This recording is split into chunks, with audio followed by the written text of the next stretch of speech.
ꯑꯩꯒꯤ ꯐꯥꯔꯝꯁꯤ ꯀꯥꯕꯩꯀꯣ ꯌꯥꯝ ꯗ꯭ꯔꯥꯏ ꯑꯣꯏꯌꯦ ꯍꯧꯖꯤꯛꯀꯥꯟꯁꯤ ꯑꯗꯨ ꯒꯝꯂꯥꯗ ꯊꯥꯕꯅ ꯐꯩꯌꯦꯕ ꯇꯨꯅꯤꯡꯈꯣꯛꯁꯦ ꯅꯠꯇ꯭ꯔꯗꯤ ꯁꯤꯕꯅꯤ ꯍꯦꯛ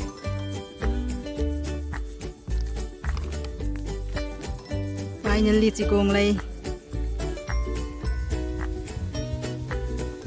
ꯆꯤꯒꯣꯡ ꯂꯩ ꯈꯔ ꯄꯥꯟꯈ꯭ꯔꯦ ꯌꯦꯡꯉꯣ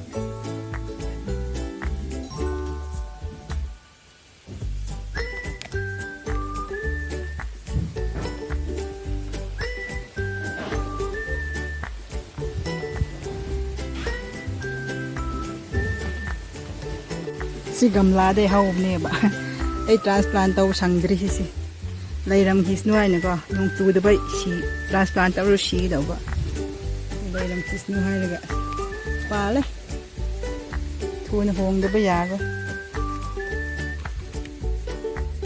ꯁꯤꯡꯖꯨ ꯃꯣꯏꯗꯃꯛꯇꯤ ꯐꯪꯈ꯭ꯔꯦ. Here I have chopped up all the veggies. I have some cabbage, onion. This is kongprek. It's called kongprek in Manipuri. I'll write down the English name. This is Asian chives, small petai, fish mint, roasted fermented fish, and dry king chili powder. And I'll use YY just for the crispiness and it enhance the taste as well. अभी मैं बनाने जा रही हूँ Y सिंजू. ये मणिपुर में बहुत famous है. मैंने सब वेजिटेबल को कट करके रख दिया है. स्पाइसी सलाद को सिंजू बोलता है मणिपुर में. तो मैं इसका सलाद बनाने जा रही हूँ. नूडल को क्रश कीजिए. ये टेस्ट के लिए और क्रिस्पीनेस के लिए डालते हैं वाई करके. ये बिग बास्केट में भी मिलता है. You can crush this in mortar and pastel.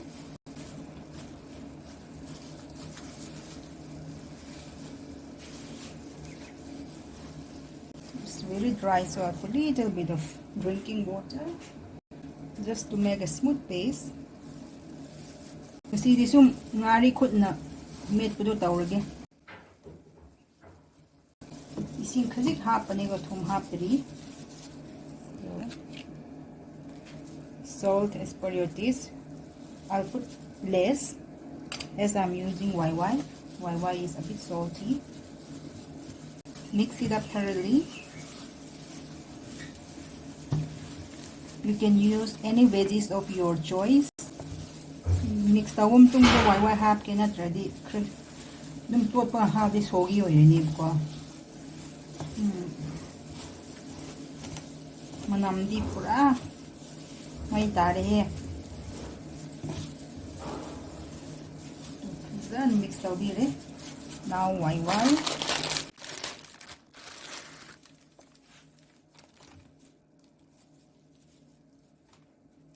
If you want, you can put the masala.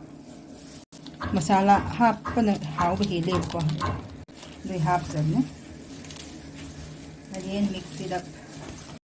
Then after putting YY, half immediately before the noodle has turned soggy. You want the crispiness from the noodles. It's done. Look at this. Check for the seasoning.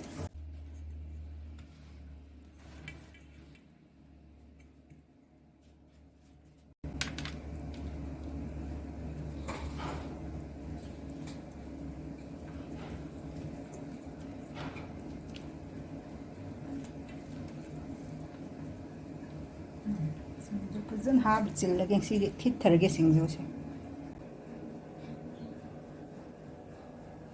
Today's special Singju, YY Singju, chicken curry, simple eggplant curry. Sure rengsi ga ye menu se. Balcony tree house ki balcony the chai da ne ba ko do yam haw ni. Cha ri si ko myam.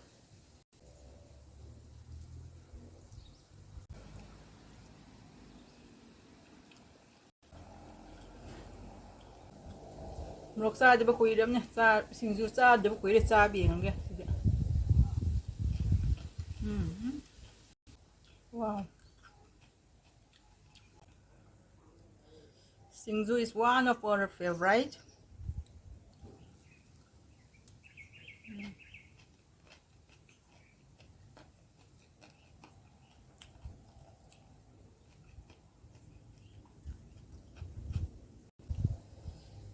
Morok sap sai dumok sab di oi de ko sam al de sab ngam rồi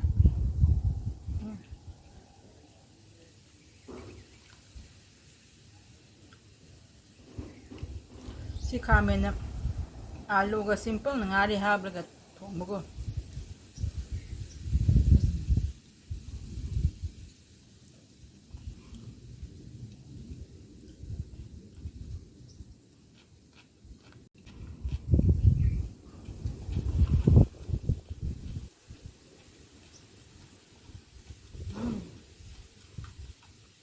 how do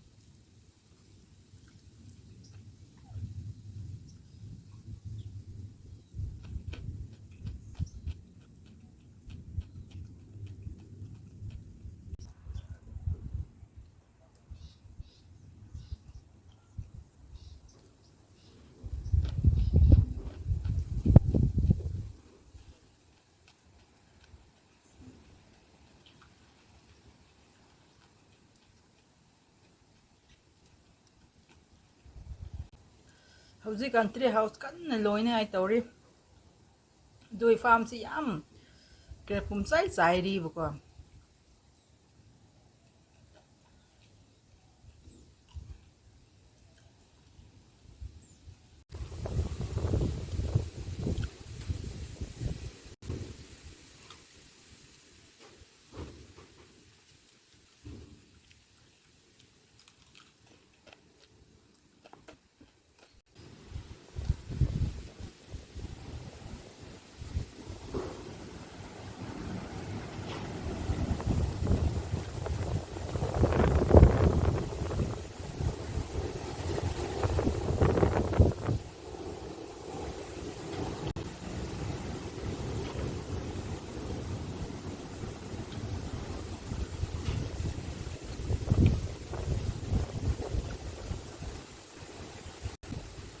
hauji kan si som dun no sit put matam ne bu ko yam sit kra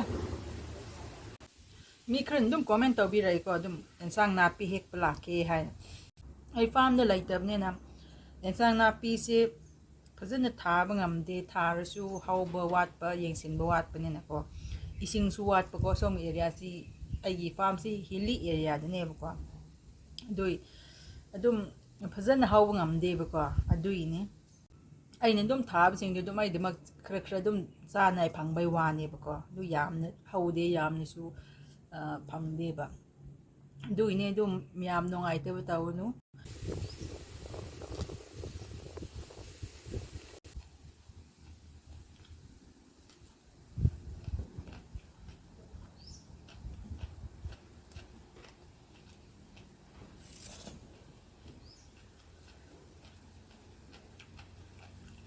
ma'am सी video द हाइजनिंग आई फार्म द लाप यागदौरे हाइबदो हाइजनिंग मनी आई फार्म गिदी थबक दुम चथरी को लोइब नाइद्रे दुम चथरी दुसु नोइन दुम लाकियन हाइरा इन पोस्टपोन तौदु नुंगाइत्रे बको दुइ कुइद्रे मैम हाइबदो हाइनिंगे कइदोंगैदगी लाप यारनी हाइबदो अनाउंस तौजरके मथंगी वीडियो अमदा सिदी सिवाइदे लोसिनजरगे नो सिट सिट पने यादे